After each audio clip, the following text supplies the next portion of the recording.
Hola, bienvenidos. Esto es Radio Sefarad. Estas son las noticias comentadas por Jorge. ¿Qué tal? ¿Qué tal, Alejandro? Vamos con los titulares del día. Israel desmiente su implicación en el asesinato de un ingeniero palestino en Malasia. Rumanía será el primer país de la Unión Europea en trasladar su embajada a Jerusalén. La marcha del retorno del último viernes en Gaza se salda con 4 muertos tras asistencia muy reducida. Irán dice que enriquecerá uranio de forma vigorosa si Estados Unidos se retira del acuerdo de 2015. Estos son los titulares de hoy. Hablaremos con Raquel después en la agenda cultural.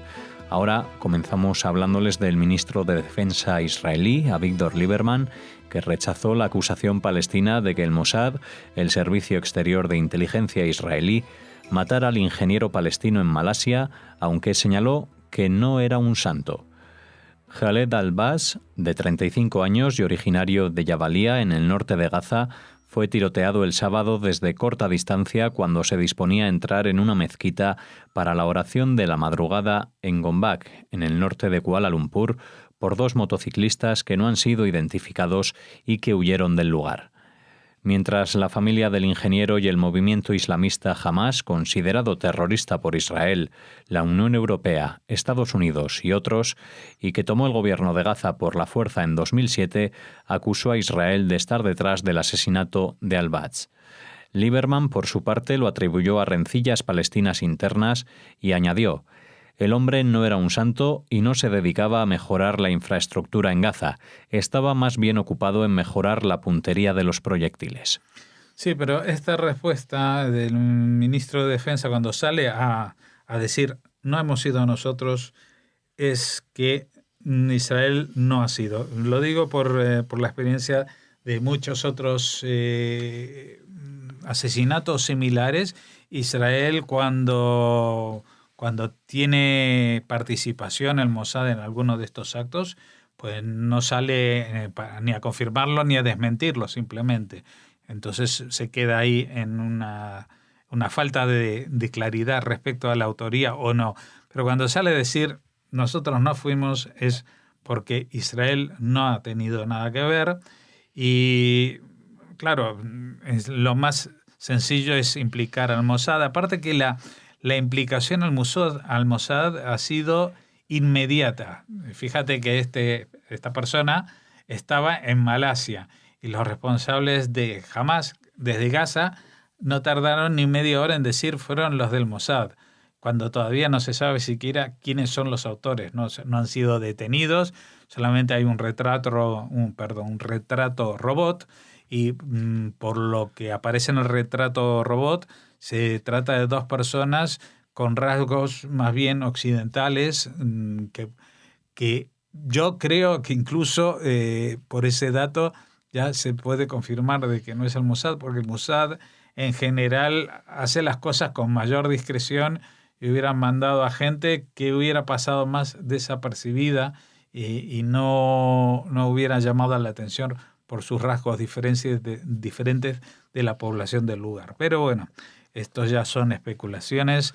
Lo que digo, el ministro de Defensa ha dicho que no es el Mossad, pero que y al que tenga algún mínimo de duda, pues él se las quita diciendo y no era una buena persona, es decir, era un ingeniero que se dedicaba a mejorar la precisión, la puntería de los proyectiles, con lo cual no es santo de la devoción ni de Lieberman ni de ningún israelí.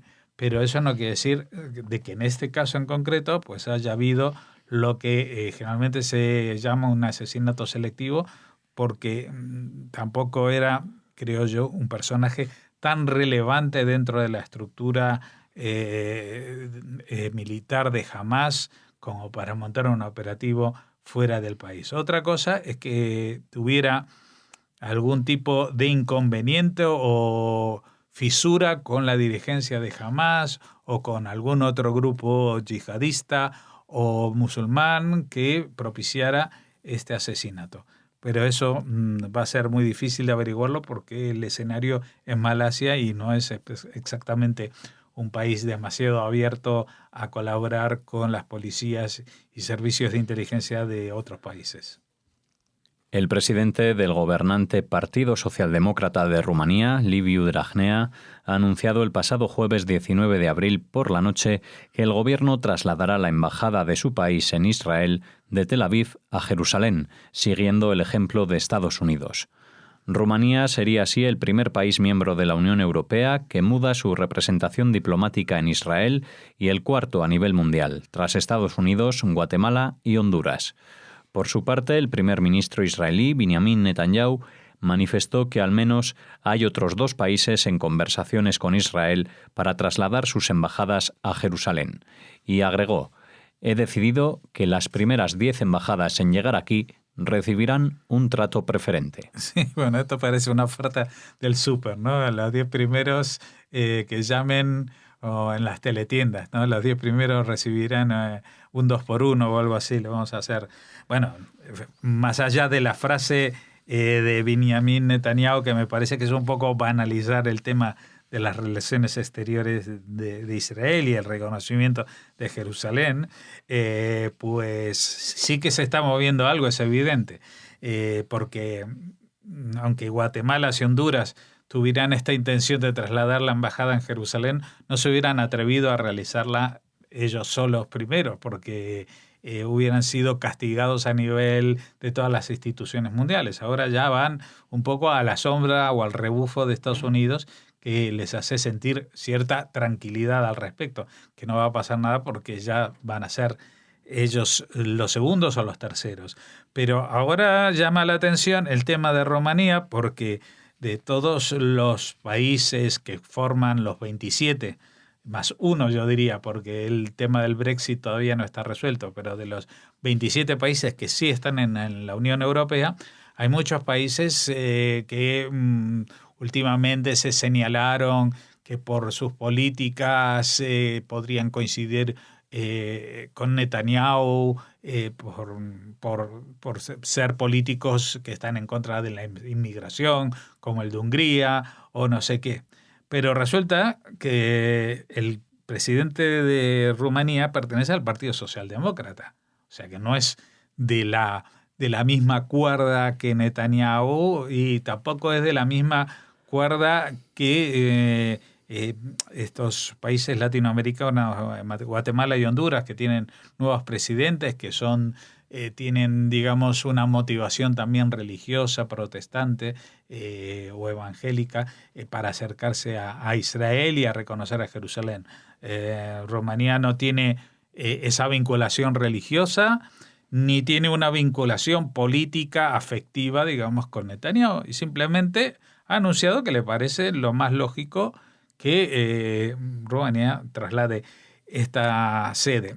Lo que yo me temo es que a pesar de esta declaración, pues Rumanía va a sufrir el castigo de la política exterior de la Unión Europea, de Federica Mogherini, que va a tratar de armar una especie de boicot a Rumanía, y seguramente el castigo que le aplican va a ser bastante elevado, como para decir: usted no puede ahora trasladar esta embajada a Jerusalén porque nosotros estamos en contra de ello.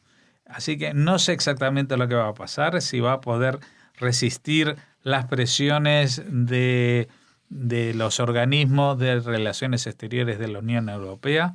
Ojalá que así lo haga, no solamente que así lo haga, sino que sea el líder de un acercamiento mayor de otros países.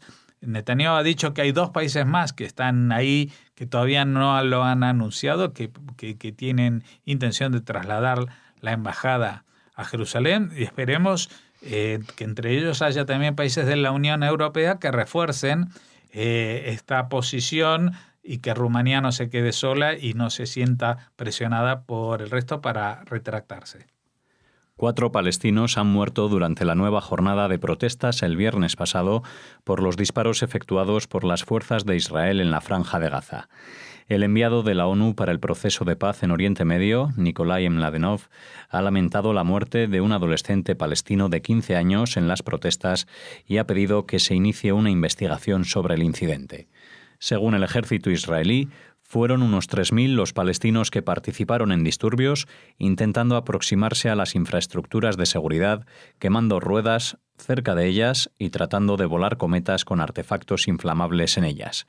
Aunque está previsto que las movilizaciones continúen hasta el 15 de mayo, el número de participantes ha descendido notablemente desde la primera convocatoria el 30 de marzo, cuando reunió a 30.000 personas. Sí, ustedes saben, porque si han escuchado las noticias aquí en Radio Sefarad, durante las últimas 4 semanas, los lunes, comentamos lo que ha sido estas movilizaciones, lo que llaman las marchas del retorno, desde la primera al 30 de marzo, aquel viernes. Pues la cifra ha ido descendiendo estrepitosamente. Estábamos hablando de que en la primera, en una estimación a la baja, porque había gente o medios que informaban de 50.000 personas, pero de esas 30.000 personas hemos pasado a 3.000 personas.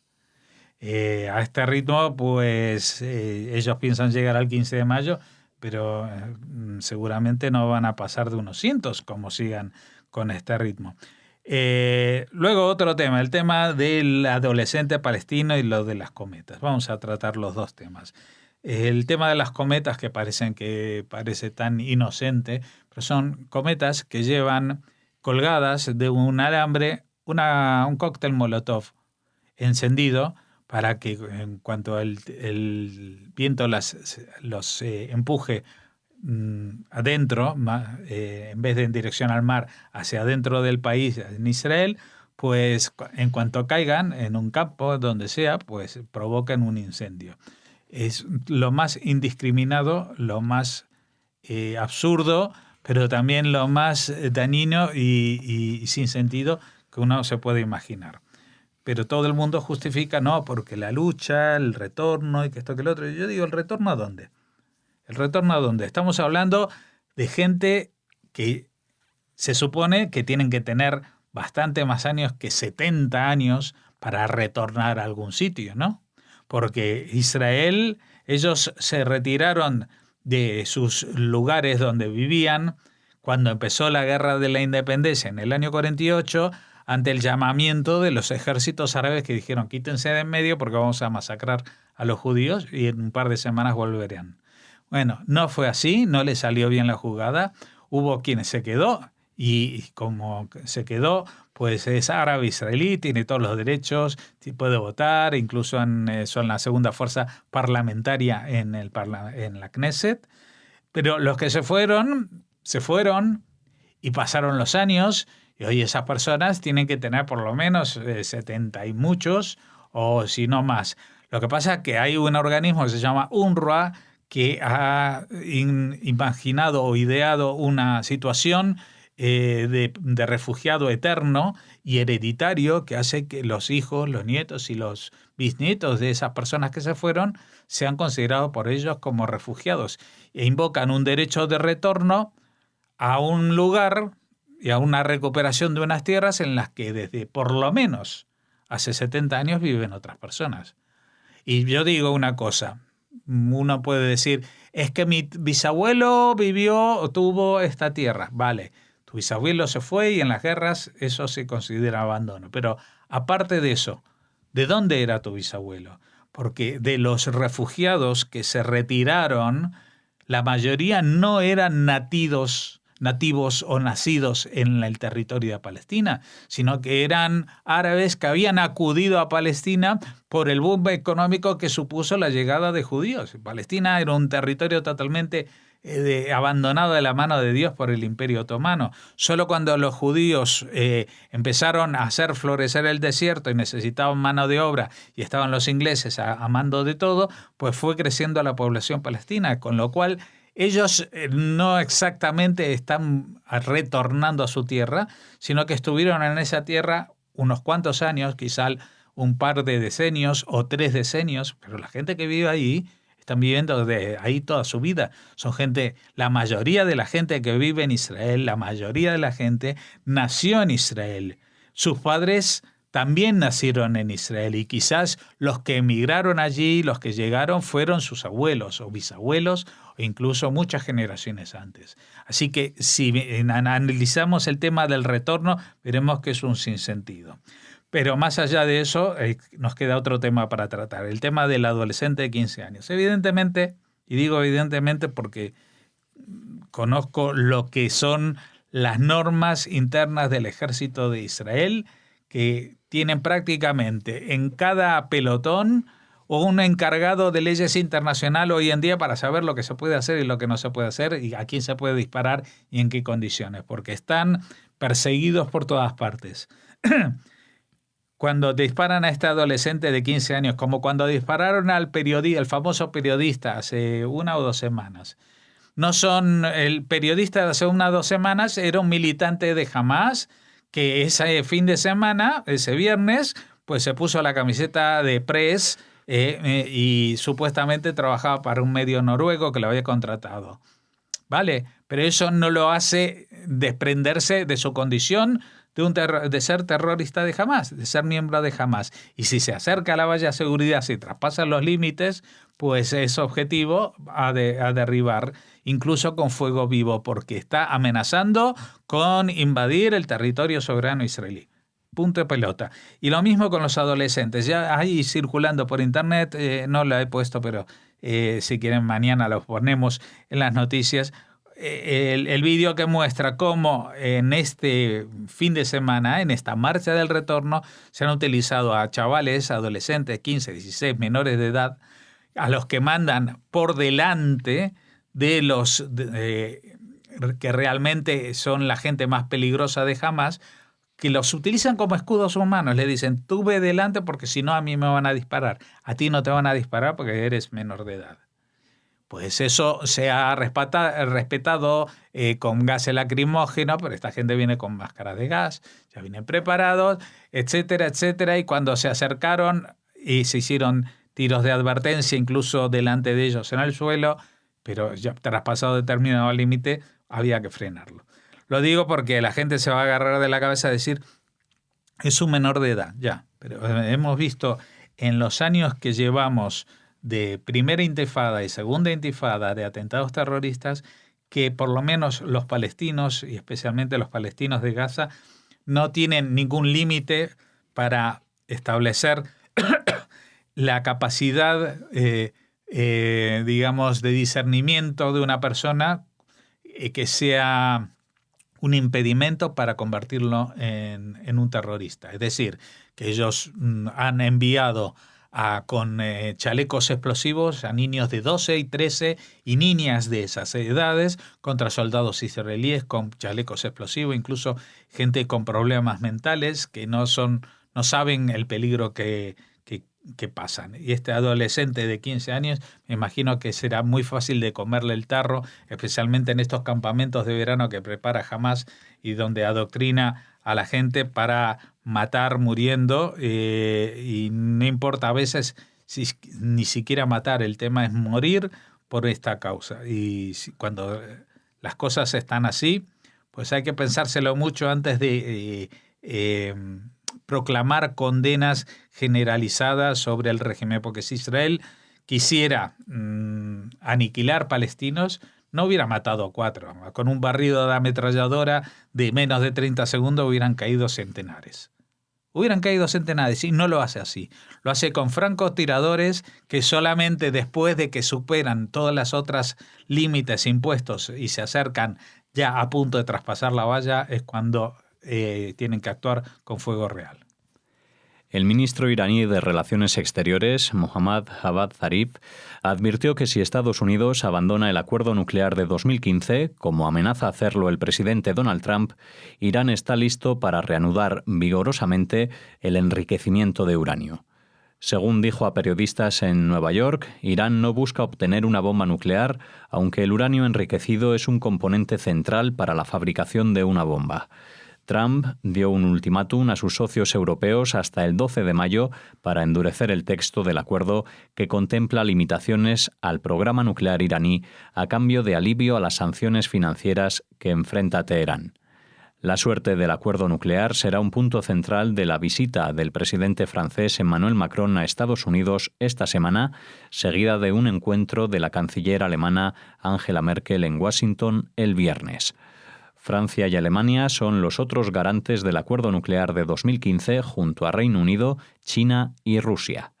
Los líderes europeos esperan convencer a Trump de salvar el pacto si ellos, a su vez, aceptan presionar a Irán para llegar a un acuerdo sobre sus pruebas de misiles y moderar su influencia en Yemen, Siria y Líbano. Bueno, Irán, por supuesto, replica, pero yo, como soy una persona que tengo todavía alguna memoria, recuerdo que hace escasos 2 meses, por ejemplo, el presidente de Corea del Norte decía que estaba realizando pruebas nucleares, que estaba haciendo lanzamientos de misiles, que estaba lanzando, en realidad estaba lanzando misiles por sobre el espacio aéreo de Japón, amenazando directamente a Japón con ello.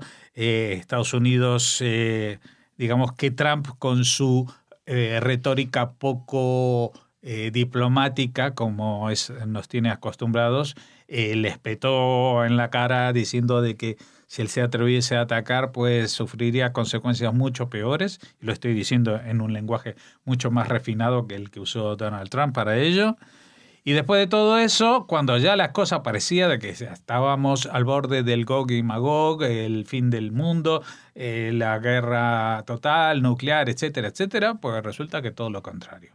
El presidente de Corea del Norte suspende las pruebas nucleares, suspende los ensayos balísticos, va a hablar con Donald Trump y se está hablando de la desnuclearización de Corea del Norte.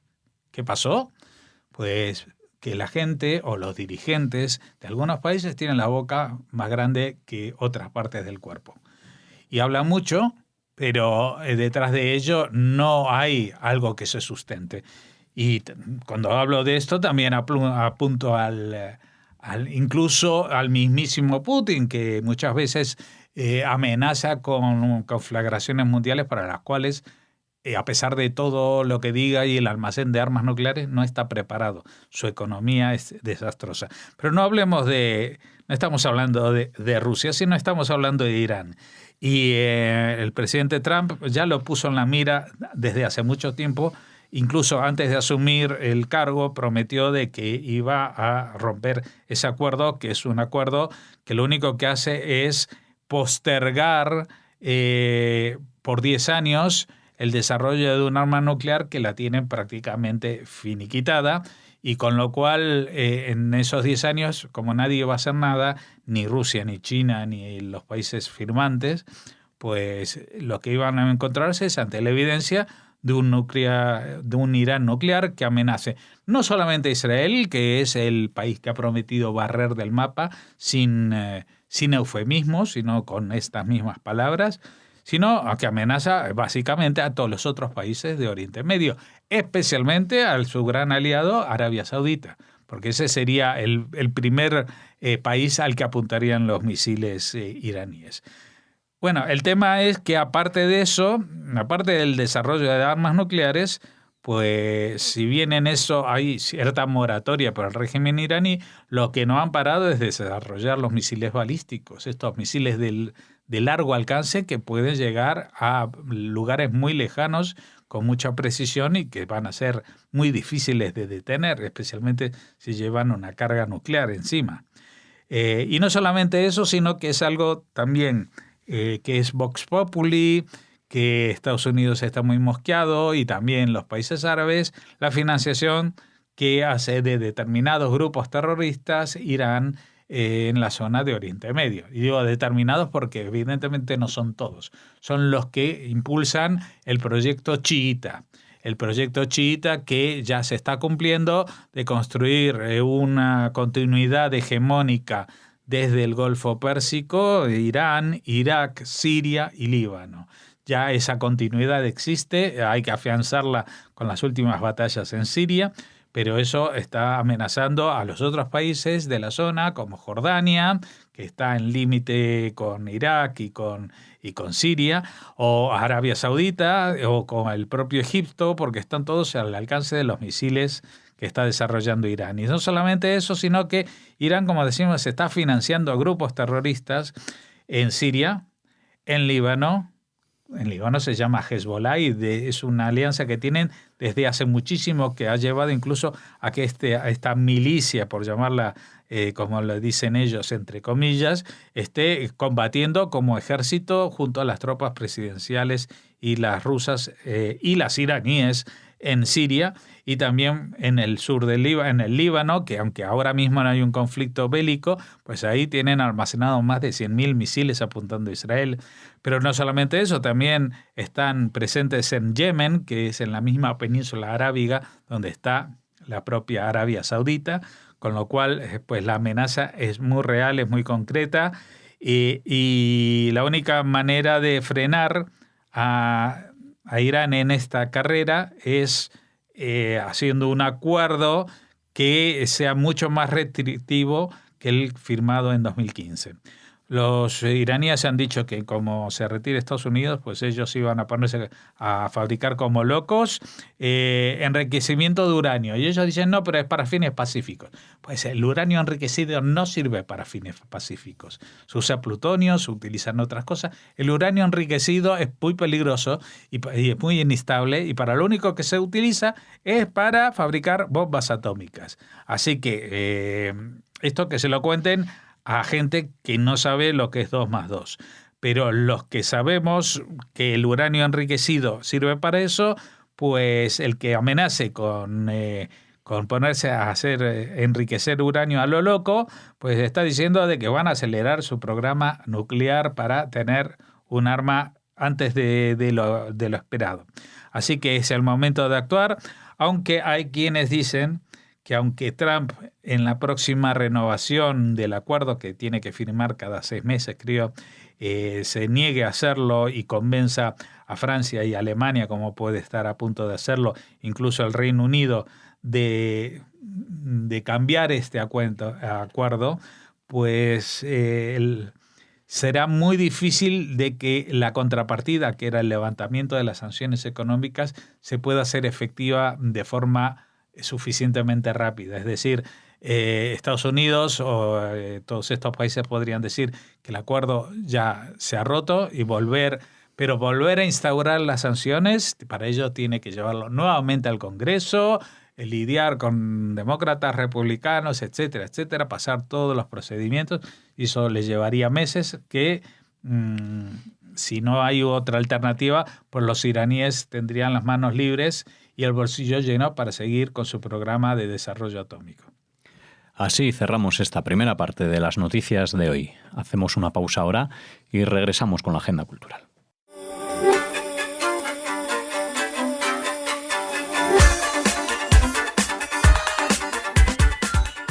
Volvemos ahora aquí a la segunda parte, a la agenda cultural. Hola Raquel. Hola Alex, hola a todos. Y hoy lo haces hablándonos, empezando la agenda cultural, hablando de Natalie Portman. Sí, como muchos de ustedes sabrán, Natalie Portman, la actriz con doble nacionalidad, israelí y estadounidense, ha decidido no acudir a recibir el premio Génesis que se le otorgó en noviembre.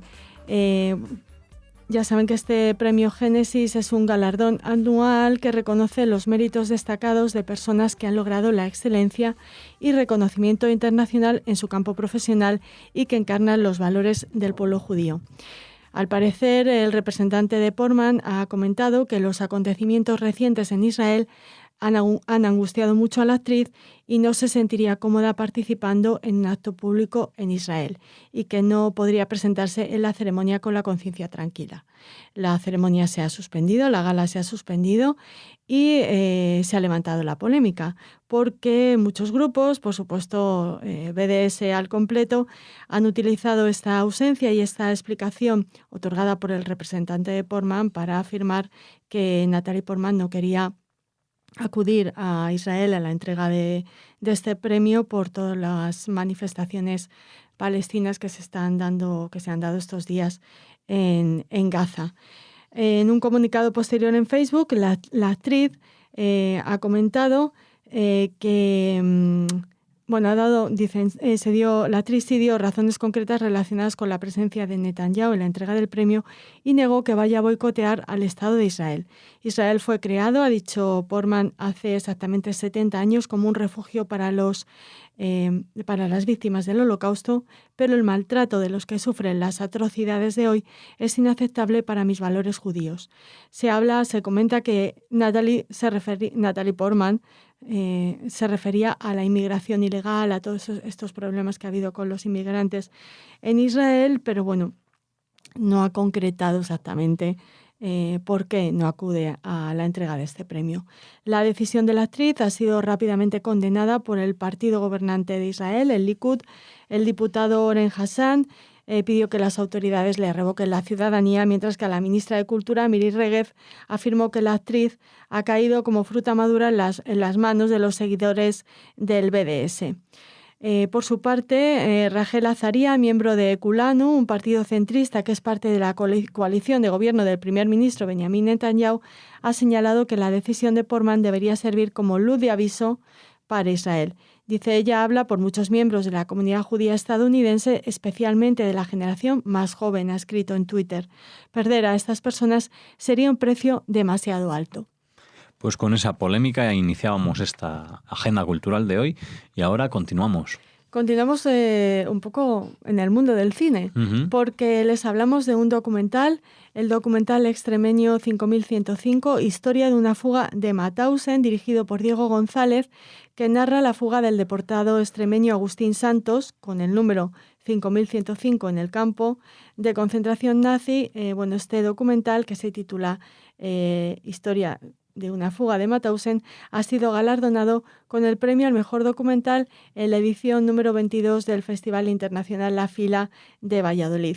El trabajo cuenta como Santos, natural del municipio cacereño de El Gordo, y de un plan de fuga en 1942 al que se sumaron otros 2 presos, un catalán y un andaluz.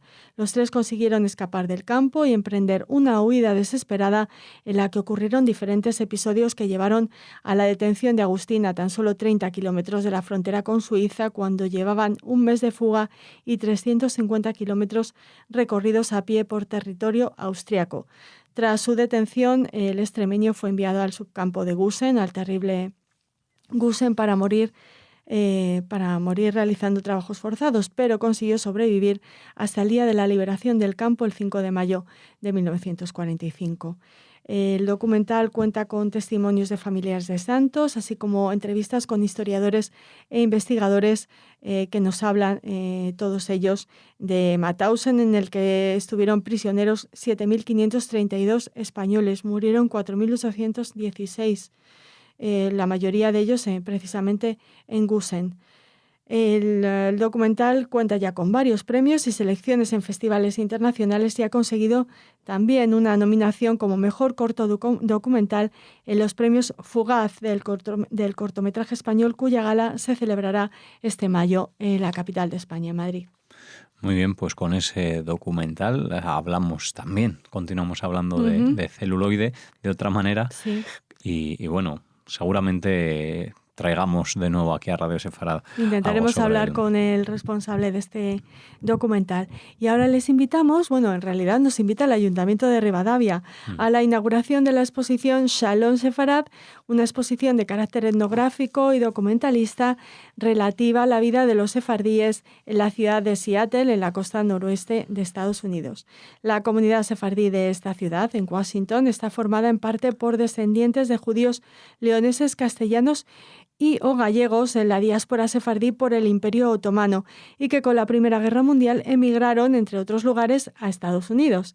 Se trata, pues, de una exposición que reafirma cómo esta comunidad mantuvo viva la cultura sefardí a través de la lengua, la cocina, las canciones, las costumbres, etc. Se inaugura este martes 24 de abril a las 12 de la mañana en el Centro de Información Judía de Galicia, en la Plaza Mayor 4 de esta localidad gallega de Rivadavia. Muy bien, pues tienen una cita allí mañana a las 12, al mediodía, en Rivadavia, para poder conocerla.